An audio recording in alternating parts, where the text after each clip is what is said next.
राहुल गांधी का केंद्र सरकार पर बड़ा हमला। कोलंबिया में राहुल ने कहा, भारत में लोकतांत्रिक व्यवस्था पर हमले, लोकतंत्र पर हमला सबसे बड़ा खतरा। यील यूनिवर्सिटी में राहुल ने कहा, लोकतंत्र पर हमलों से निपटना सबसे बड़ी चुनौती है।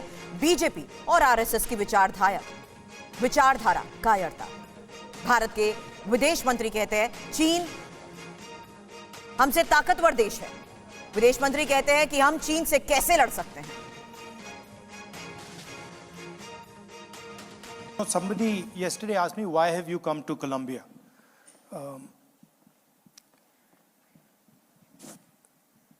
It's very important in the 21st century to understand and observe different cultures, because you never know how you can connect or how and where you will connect with somebody until you actually go there. Because for me to say, sitting in India, that this is how I'll connect with Colombia, or this is how I'll, this is the type of relationship I'll have with Colombia, doesn't work.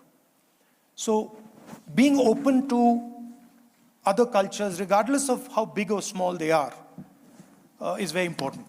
Because you never know where value lies.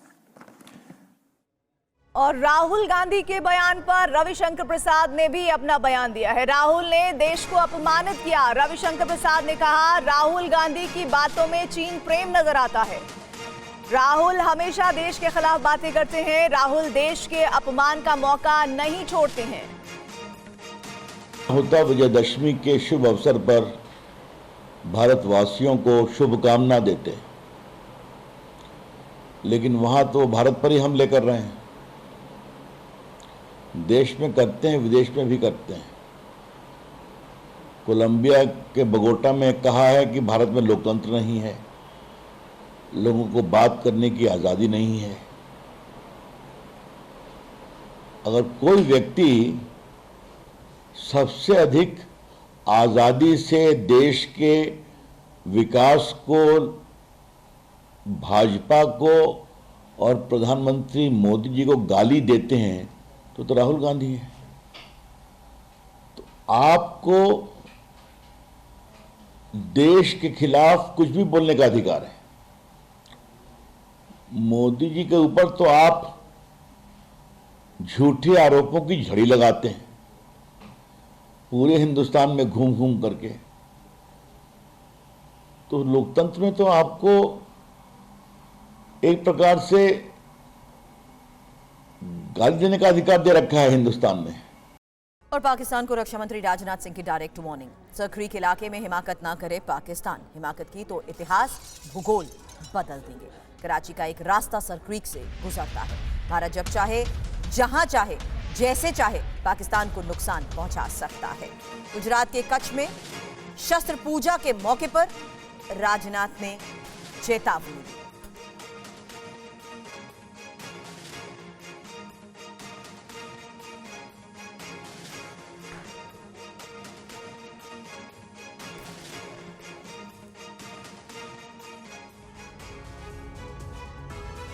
आजादी के 78 साल बीत जाने के बावजूद Sir Creek इलाके में सीमा को लेकर एक विवाद खड़ा किया जाता है।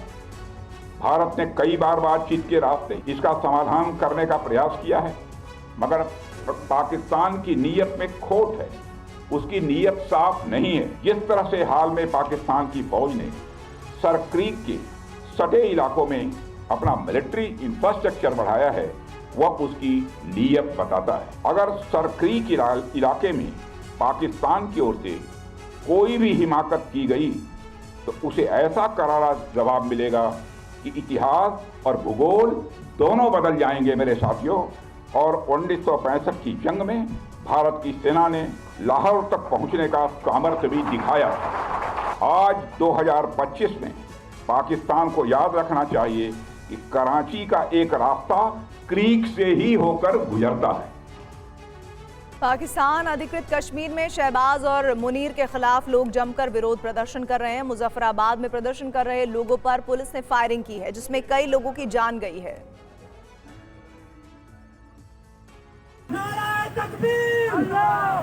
पाकिस्तान बगावत की आग में झुलस रहा है। मुजफ्फराबाद में पाकिस्तान के खिलाफ लोगों में भारी गुस्सा है। लोग सड़कों पर उतरकर आजादी की मांग कर रहे हैं।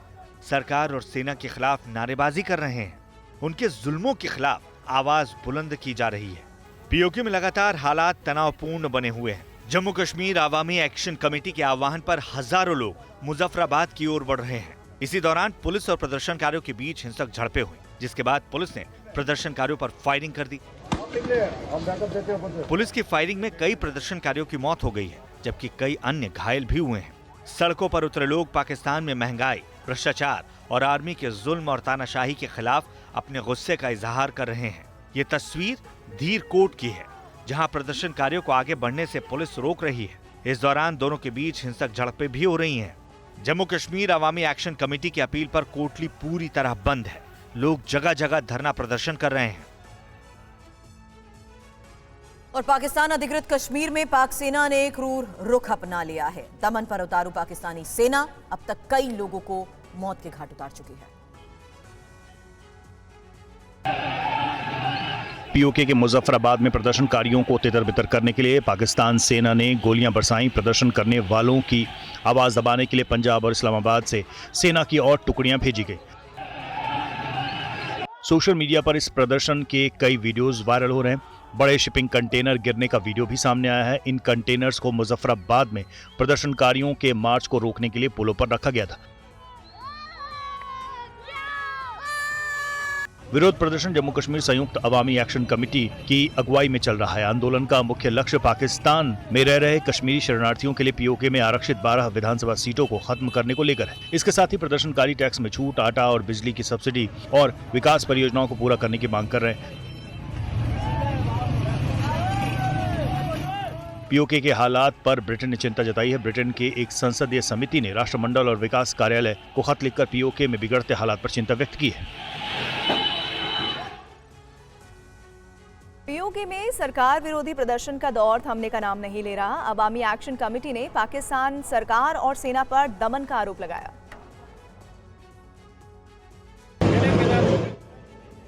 पीओके में सरकार विरोधी प्रदर्शनों के दौरान अवामी एक्शन कमेटी ने मुजफ्फराबाद तक लॉन्ग मार्च निकाला। इस दौरान सेना और प्रदर्शनकारियों के बीच कई जगहों पर झड़पें हुई। इस दौरान अवामी एक्शन कमेटी के शीर्ष नेता शौकत नवाज मीर ने पाकिस्तान सरकार और सेना पर स्थानीय लोगों के दमन का आरोप लगाया। प्रदर्शनकारियों का यह भी आरोप है कि खुफिया एजेंसियां आंदोलन को तोड़ने के लिए गुप्त रूप से हमले करा रही हैं। सादे कपड़ों में आए अज्ञात लोग नेताओं को निशाना बनाते हैं और भीड़ में अफरा तफरी फैलाते हैं। पाकिस्तान के कब्जे वाले कश्मीर में पाकिस्तान सरकार के खिलाफ हुए हिंसक विरोध प्रदर्शन में अब तक कई लोग मारे जा चुके हैं। पिछले कुछ दिनों से जारी प्रदर्शन में बाग जिले के 4 लोग मारे गए, जबकि मुजफ्फराबाद में 2 और मीरपुर में 2 लोगों की मौत हुई। हिंसा और फायरिंग में 200 से ज्यादा लोग घायल भी हुए हैं। उत्तर प्रदेश के संभल में अवैध निर्माण के खिलाफ प्रशासन का बुलडोजर चला। प्रशासन ने तालाब की जमीन पर बने अवैध निर्माण को तोड़ दिया। भारी पुलिस बल की मौजूदगी में प्रशासन ने तालाब की जमीन पर बने मैरिज हॉल पर कार्रवाई की। प्रशासन ने मैरिज हॉल को बुलडोजर से गिरा दिया। बुलडोजर एक्शन की तस्वीरें संभल के असमोली की, जहां गांव वालों ने तालाब की जमीन पर कब्जा कर अवैध निर्माण कर लिया था। इसको लेकर कई बार नोटिस भी भेजे गए, लेकिन उसका कोई परिणाम नहीं निकला। इसके बाद प्रशासन लाव लश्कर के साथ पहुंची और कार्रवाई शुरू की। प्रशासन ने एक एक कर सभी अवैध निर्माण को तोड़ दिया। बुलडोजर एक्शन के दौरान भारी पुलिस बल की तैनाती रही। पीएसी की बटालियन भी तैनात की गई थी। तस्वीरों में देखिए प्रशासन का बुलडोजर एक एक कर कैसे अवैध निर्माण को गिरा रहा है। प्रशासन ने अवैध निर्माण को एक तरफ से गिराना शुरू किया और सबको जमींदोज करते हुए आगे बढ़ गई। दीवार, छत सब ध्वस्त कर दिए गए। कार्रवाई के दौरान संभल के असमोली को पूरी तरह पुलिस छावनी में तब्दील कर दिया गया था। कार्रवाई से पहले प्रशासन ने गांव के लोगों से अपने अपने घरों में ही रहने की अपील की थी। प्रशासन के एक्शन के बाद गांव वाले खुद ही अवैध निर्माण को तोड़ने पर जुट गए। तस्वीरों में देखिए लोग हथौड़े से अवैध निर्माण को तोड़ रहे हैं। और यूपी के बरेली में सरकार ने सुरक्षा को ध्यान में रखते हुए इंटरनेट सेवा बंद कर दी है। आदेश जारी कर अगले 48 घंटे के लिए इंटरनेट और एसएमएस सेवाएं पूरी तरह से बंद रहेंगी। वहीं पुलिस ने हिंसा मामले को लेकर बड़ा पर्दाफाश भी किया है। बरेली में हाल ही में हुई हिंसा के मामले में नया पर्दाफाश हुआ है। पुलिस के मुताबिक अभियुक्त तौकीर रजा के पार्टी आईएमसी के नेता नदीम और उसके साथियों ने भीड़ को उकसाया था और कई विवादित नारे लगाए थे। जानकारी के मुताबिक उपद्रवी पहले मस्जिदों में छिपे थे और मस्जिद की छत से उतरकर पुलिस से भिड़ गए। मामले में अब तक 92 सीसीटीवी फुटेज पुलिस ने बरामद किए हैं। अभियुक्त नफीस ने बताया कि अल्तमश ने हिंसा भड़काई थी, नमाज का वक्त बदलकर भीड़ जुटाने की योजना बनाई थी। पुलिस को सीसीटीवी, कई व्हाट्सएप ग्रुप से अहम सुराग मिले हैं। आईएमसी के फेसबुक पेज से विवादित अपील की गई थी और हिंसा में बाहरी लोग भी शामिल थे। पुलिस की रडार पर अभियुक्तों के मकान सहित कई संपत्तियां हैं। दशहरे को लेकर शहर में भारी पुलिस बल तैनात है। 10 कंपनी पीएसी, 5 कंपनी आरएएफ और 9 जिलों की पुलिस हालात पर नजर बनाए हुए हैं। गिरफ्तारी के बाद तौकीर के करीबी नफीस ने कहा है कि पूरी जिंदगी तो इज्जत कमाई, बुढ़ापे में खराब हो गई। साथ ही उसने कहा है कि जेल से निकलते ही सबसे पहले वो पार्टी से इस्तीफा दे देगा। और बरेली के रास्तों पर महिला शक्ति का नजारा देखने को मिला। 800 महिला पुलिस कर्मियों ने कंधे से कंधा मिलाकर फ्लैग मार्च किया, महिला सुरक्षा और सशक्तिकरण का संदेश दिया। तस्वीरें बरेली में निकाले गए महिला पुलिस कर्मियों के फ्लैग मार्च की है। ये मार्च उन इलाकों में निकाला गया जहां पर बवाल और हिंसा हुई थी। मार्च का मकसद ये बताना था कि कानून व्यवस्था संभालने में महिलाएं पुरुषों से कम नहीं हैं। मार्च में 800 से ज्यादा महिला पुलिसकर्मी शामिल थीं। मार्च का रूट कोतवाली से शुरू होकर मलुकपुर, जखीरा और किला होते हुए सराय चौकी तक रहा। इस दौरान रास्तों पर महिला पुलिस की कतार में नजर आई। मार्च की अगुवाई आईपीएस अधिकारी अंशिका वर्मा ने की। उनकी अगुवाई में जब महिला पुलिस कर्मियों का ये दल कोतवाली से कदमताल करता हुआ आगे बढ़ा तो लोगों की निगाहें थम गई। मार्च में DIG Ajay Kumar Sahni, commissioner Bhupendra S Chaudhary, SP city Manush Parik सहित कई अधिकारी मौजूद रहे। कई इलाकों में लोग मोबाइल से तस्वीरें और वीडियो रिकॉर्ड करते नजर आए। बरेली में 26 सितंबर को जुमे की नमाज के बाद हुई हिंसा और उपद्रव के बाद अब शांति का माहौल है। पुलिस उपद्रव फैलाने वालों पर लगातार शिकंजा कस रही है। गुजरात के गोधरा में दशहरे के मौके पर सरकारी जमीन से अवैध अतिक्रमण हटाया गया। कार्रवाई के वक्त नगर पालिका, राजस्व विभाग के कर्मचारी समेत काफी संख्या में पुलिसकर्मी मौजूद थे। बुलडोजर एक्शन की तस्वीरें गुजरात के पंचमहल की हैं, जहां गोधरा में विजयदशमी के मौके पर सरकारी जमीन से अवैध अतिक्रमण हटाए गए। जिला प्रशासन का कहना है कि नागा तलावड़ी क्षेत्र में सरकारी भूमि पर बने करीब 35 अवैध अस्थायी और स्थायी ढांचों को ध्वस्त किया जा रहा है। अभियान में पुलिस विभाग, राजस्व विभाग और नगर परिषद की टीमें मौके पर मौजूद है। अतिक्रमण विरोधी अभियान को तेज गति से आगे बढ़ाया जा रहा है। पुलिस ने कहा है कि असत्य पर सत्य की जीत का प्रतीक ये दिन खास मायने रखता है। आज के दिन अवैध संपत्तियों को ध्वस्त किया जा रहा है। पुलिस ने कड़ी चेतावनी देते हुए कहा है कि कानून व्यवस्था में बाधा डालने वालों के खिलाफ सख्त कार्रवाई की जाएगी। अभियान में नगर पालिका, राजस्व विभाग की टीमों के साथ करीब 1000 पुलिसकर्मी तैनात रहे। अभियान गोधरा में लंबे समय से हो रहे अवैध कब्जों को खत्म करने की दिशा में अहम कदम माना जा रहा है। प्रशासन का मानना है कि इससे इलाके में शांति और कानून व्यवस्था को मजबूत करने में मदद मिलेगी। पुलिस अधिकारियों ने जनता से सहयोग की भी अपील की है। देश के करोड़ों देशवासी आज महात्मा गांधी को उनकी जयंती पर याद कर रहे हैं। केंद्रीय गृह मंत्री अमित शाह दिल्ली के कनॉट प्लेस में खादी स्टोर पहुंचे और बापू को श्रद्धांजलि दी। आज पूरा देश महात्मा गांधी की जयंती मना रहा है। केंद्रीय गृह मंत्री अमित शाह ने भी दिल्ली कनॉट प्लेस में खादी स्टोर पर पहुंचकर बापू को श्रद्धा सुमन अर्पित किए। इस दौरान गृह मंत्री अमित शाह ने खादी ग्रामोद्योग के उत्पादों को देखा। अमित शाह ने देशवासियों से खादी के उपयोग को बढ़ावा देने और स्वदेशी उत्पाद अपनाने के अभियान को प्रोत्साहित करने की अपील की। उन्होंने नागरिकों और व्यापारियों से मेक इन इंडिया उत्पादों को बढ़ावा देने का भी आग्रह किया। साथ ही सभी से हर साल कम से कम 5000 रुपए के खादी के कपड़े खरीदने की अपील की। इतना ही नहीं, गृह मंत्री ने खुद खादी स्टोर से उत्पाद खरीदे और यूपीआई से पेमेंट भी किया। अमित शाह ने कहा कि लंबे समय तक खादी और स्वदेशी दोनों को भुला दिया गया था। साल 2003 में जब प्रधानमंत्री नरेंद्र मोदी गुजरात के मुख्यमंत्री थे, उन्होंने गुजरात में खादी को पुनर्जीवित करने के लिए एक बड़ा अभियान शुरू किया था। केंद्रीय गृह मंत्री अमित शाह ने बापू को याद करते हुए स्वदेशी और खादी पर क्या कहा, आइए सुनिए। महात्मा ने स्वदेशी का विचार और खादी का विचार देश को देकर आजादी का आंदोलन को तो गति दिया ही दिया, परंतु अनेक गरीबों के जीवन में उजियारा फैलाने का काम किया। बहुत लंबे समय तक खादी और स्वदेशी दोनों विचारों को भुला दिया गया था। मुझे ठीक याद है 2003 में जब देश के प्रधानमंत्री नरेंद्र मोदी जी गुजरात के मुख्यमंत्री थे, तब उन्होंने गुजरात में खादी को पुनर्जीवित करने का एक बड़ा अभियान चलाया और वहीं से ये आंदोलन की शुरुआत हुई। फिर से आज खादी एक प्रकार से जन जन की उपयोग की चीज बनी है। तो केंद्रीय गृह मंत्री अमित शाह ने आज कनॉट प्लेस में खादी ग्राम उद्योग का दौरा किया। लोगों पर इस मौके पर लोगों ने क्या कहा, देखिए TV9 संवाददाता कुमार कुंदन की ये रिपोर्ट।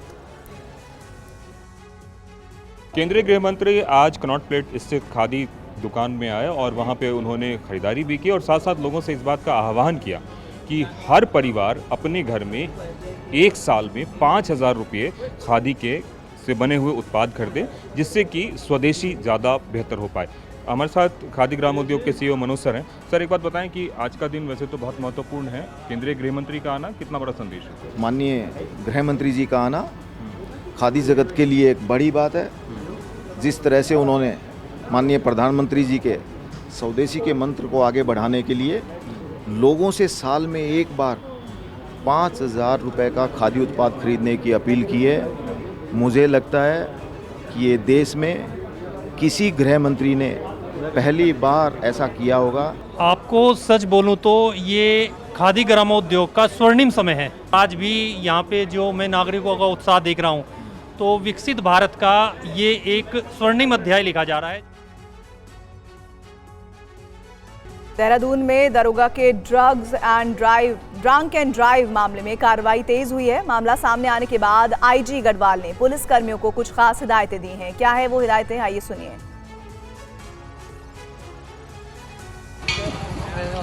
देहरादून में शराब के नशे में धुत दारोगा ने अपनी तेज रफ्तार कार से 2 गाड़ियों को टक्कर मार दी, जिसके बाद भीड़ ने पुलिस के खिलाफ जमकर नारेबाजी की और नशे में धुत पुलिसकर्मी का वीडियो बनाकर वायरल कर दिया।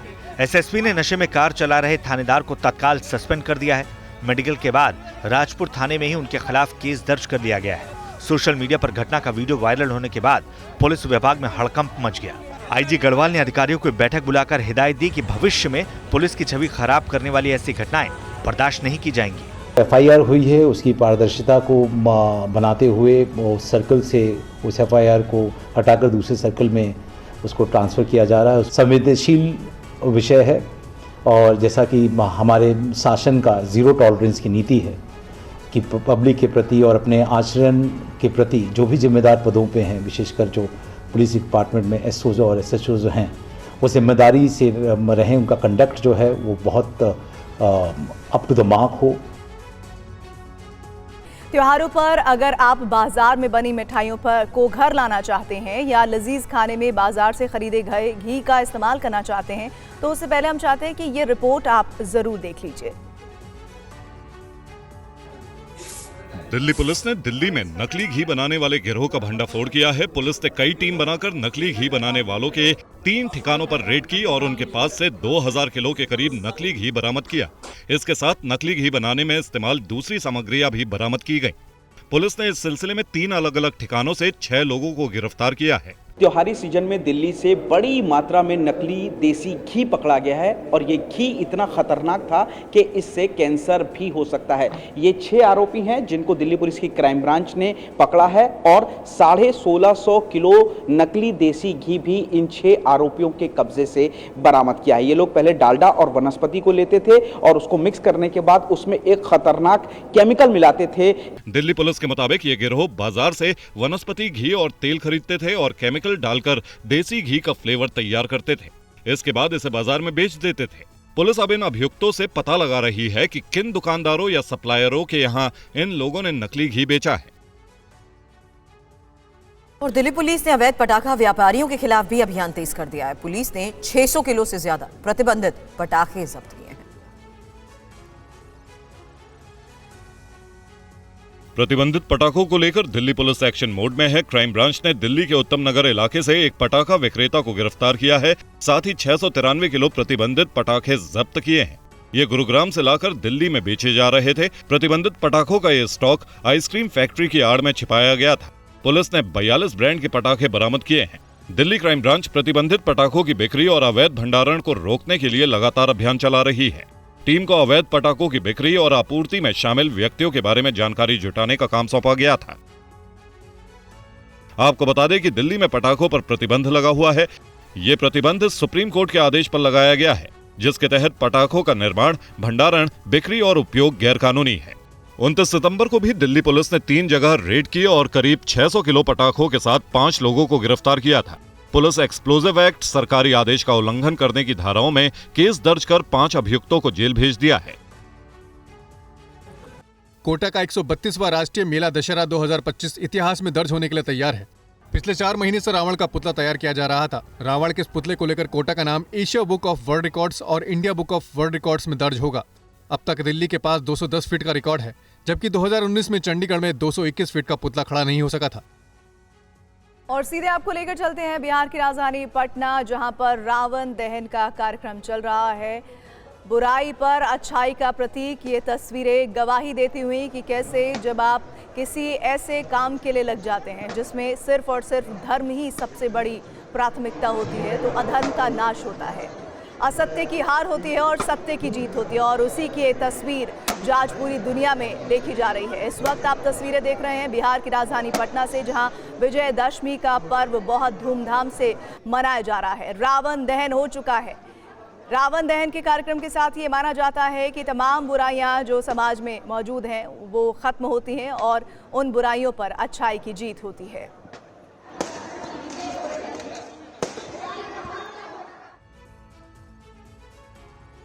और एमपी की राजधानी भोपाल में कुछ युवकों ने सुबह ही एक रावण में आग लगा दी, मौके से फरार हो गए, जिसको लेकर अब विवाद खड़ा हो गया है। वीडियो भोपाल के मुगालिया इलाके का है, जहां आज सुबह 6 बजे कुछ युवक इस ग्राउंड में आए और यहां बनाए जा रहे इस रावण में आग लगा दी, जिसके बाद अफरा तफरी मच गई। रावण दहन शाम को होना था, जिसकी तैयारियां भी जोर शोर से चल रही थी। इस बीच एक लाल रंग की कार में आए कुछ युवकों ने ग्राउंड पर बनाए गए इस रावण में चुपके से आग लगा दी और फरार हो गए। पुलिस ने तुरंत घटना की जानकारी ली और इस बीच आसपास मौजूद युवकों की तलाश में इधर उधर दौड़ते नजर आए। वो भाग गया, वो लाल कार से थे यहाँ पे। वो बहुत देर से घूम रहे थे यहीं पे, बहुत देर से घूम रहे थे। गेट खोला उनने, मैं इधर गया और उतनी देर में उनने आग लगा के चले गए। उनकी कार में लड़कियां भी थी और सिगरेट पिए नशे में थे। एक लाल कार थी, उस पर नंबर नहीं था, नई कार थी। वो यहाँ खड़े थे, बहुत देर से घूम रहे थे। जैसा कि आपने सुना, घटनास्थल पर मौजूद लोगों का दावा है कि अभियुक्त युवक शराब के नशे में थे। फिलहाल युवकों की तलाश जारी है। गेट खोला उनने, मैं इधर गया और उतनी देर में उनने आग लगा। ऑपरेशन सिंदूर के दौरान दुनिया ने मेड इन इंडिया हथियारों का पराक्रम देखा। बेहद घातक और आधुनिक हथियारों का निर्माण रक्षा क्षेत्र की प्राथमिकता है। सेना ने भारत इलेक्ट्रॉनिक्स को अनंत शस्त्र एयर डिफेंस मिसाइल सिस्टम की खरीद का ठेका दिया है। ये रिपोर्ट देखिए। भारत बड़े पैमाने पर स्वदेशी हथियारों की तैनाती कर रहा है। नए हथियारों का डिजाइन बनाने और उनका निर्माण करने में DRDO प्रमुख भूमिका निभा रहा है। भारतीय आर्मी ने मेक इन इंडिया को बड़ा बूस्ट देते हुए एक बड़ा ऑर्डर BEL यानी भारतीय इलेक्ट्रॉनिक्स लिमिटेड को दिया है। BEL को अनंत शस्त्र एयर डिफेंस मिसाइल सिस्टम खरीदने का टेंडर दिया गया है। BEL DRDO से अनंत मिसाइल सिस्टम की 6 रेजिमेंट खरीदकर सेना को सप्लाई करेगा। अनंत शस्त्र एयर डिफेंस मिसाइल सिस्टम को पहले quick reaction surface to air missile system कहा जाता था। अनंत को उत्तर और पश्चिम दोनों बॉर्डर पर तैनात किया जाएगा। अनंत शस्त्र बेहद मोबाइल सिस्टम है। ये चलते चलते ही अपने टारगेट को सर्च कर उसे ध्वस्त कर सकता है। इसकी रेंज करीब 30 किलोमीटर है। इस प्रोजेक्ट पर करीब 30,000 करोड़ की लागत आएगी। अनंत के मिलने से भारतीय सेना को पाकिस्तान और चीन बॉर्डर पर काफी मजबूती मिलेगी। ऑपरेशन सिंदूर के फौरन बाद डिफेंस एग्जीक्यूशन काउंसिल ने अनंत शस्त्र एयर डिफेंस मिसाइल सिस्टम खरीदने का टेंडर पार कर दिया था।